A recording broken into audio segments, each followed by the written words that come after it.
მოგესალმებით, თქვენ უყურებთ რეგიონის დღის მთავარ ამბებს.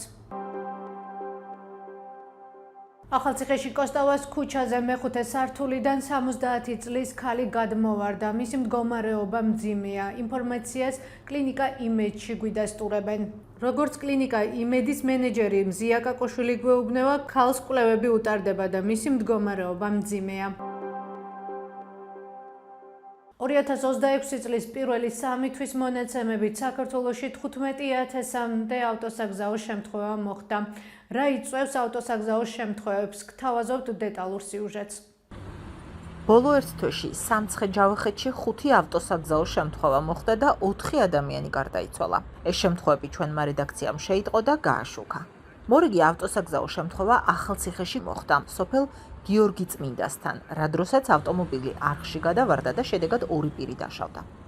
8 მაისს ახალციხის სოფელ აწყურთან ავტომობილი ცხენს შეეჯახა. შედეგად 2 ახალგაზრდა გარდაიცვალა, 2 დაშავდა. შინაგან საქმეთა სამინისტრომ გამოძიება ტრანსპორტის უსაფრთხოების ან ექსპლუატაციის წესების დარღვევის მუხლით დაიწყო. ავტოავარიას ერთი პირი ემსხვერპლა 14 მაისსაც ასპინძა ახალციხის გზაზე. 23 აპრილს კი ახალციხეში კოსტავას ქუჩაზე 2 ავტომობილი შეეჯახა ერთმანეთს. შინაგან საქმეთა სამინისტრომ ადმინისტრაციული სამართალდარღვევათა ოქმი შეადგინა. სურათი მეტნაკლებად მსგავსად კრიტიკულია საქართველოს დანარჩენი რეგიონებისთვისაც. 14 მაისს გარდაბანში ავტოსაგზაო შემთხვევას 8 ახალგაზრდა ემსხვერპლა. შსს-ს ცნობით 7 პირი ადგილზე დაიღუპა, ხოლო 1 კლინიკაში. ჩვენს მიერ ჩამოთვლილი შემთხვევები ჯერ შსს-ს სტატისტიკაში არ ესახულა. თუმცა ამავე უწყების 2026 წლის პირველი 3 თვის მონაცემებით იანვრიდან მარტის ჩათვლით საქართველოში 15,000-მდე ავტოსაგზაო შემთხვევა მოხდა. ავტოავარიებს მხოლოდ 3 თვეში 92 ადამიანი ემსხვერპლა, ხოლო 989 დაშავდა.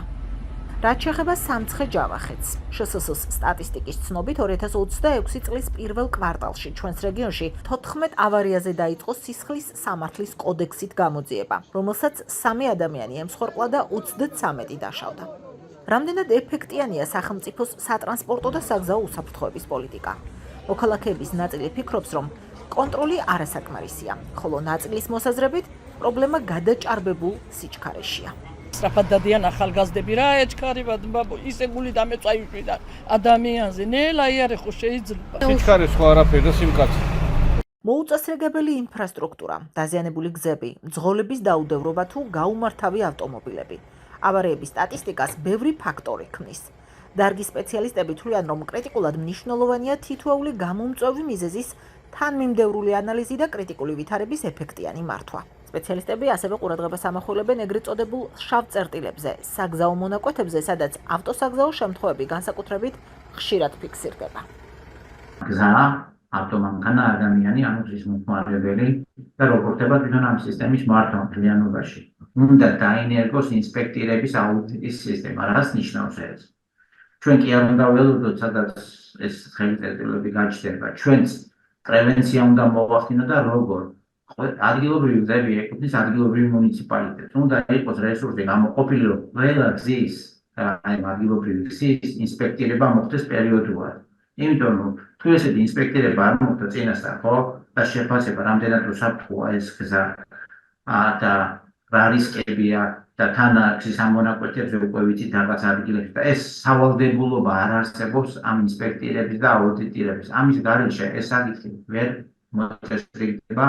საგზაო სატრანსპორტო შემთხვევების პრევენციის მოტივით ქართულმა ოცნებამ 1 მაისიდან ავტოსაგზაო მოძრაობის წესების დარღვევისთვის ჯარიმები გაზარდა. თუმცა ავტოტექნიკური და ავტოტრასოლოგიური ექსპერტი რევაზ დილიჯანაშვილი გვეუბნება, რომ საჭიროა სტრუქტურული ცვლილება.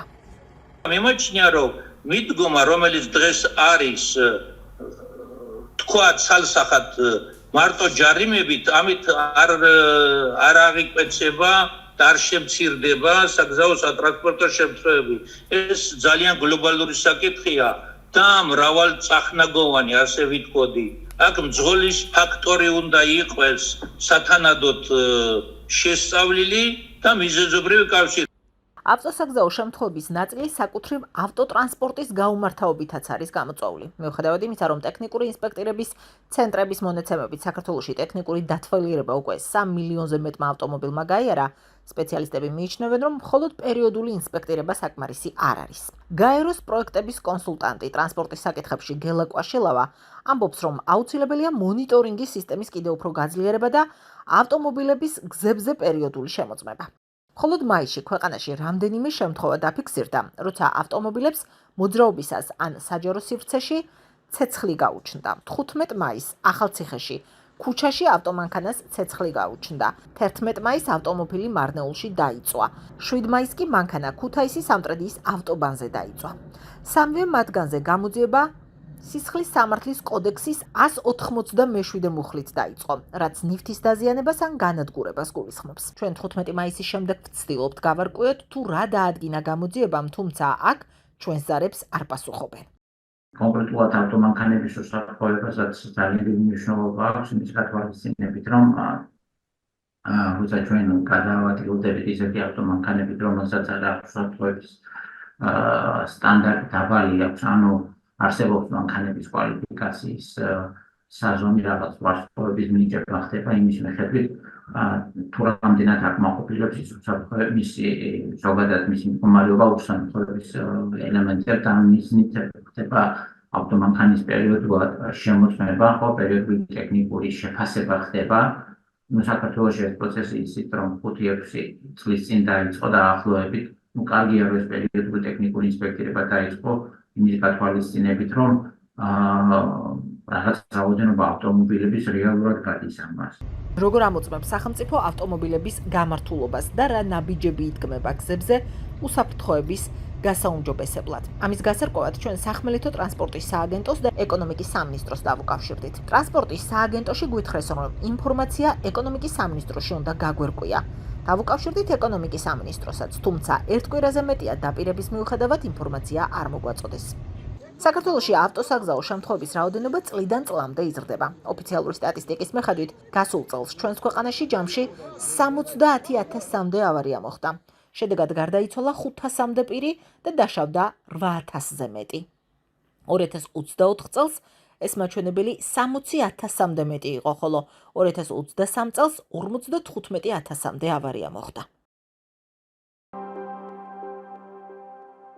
ეს იყო ჩვენს ხელთ არსებული დღევანდელი ბოლო ინფორმაცია. მეტი და დეტალური ინფორმაციისთვის ეწვიეთ ჩვენ ვებ და Facebook გვერდს. გმადლობთ რომ გვიყურებთ.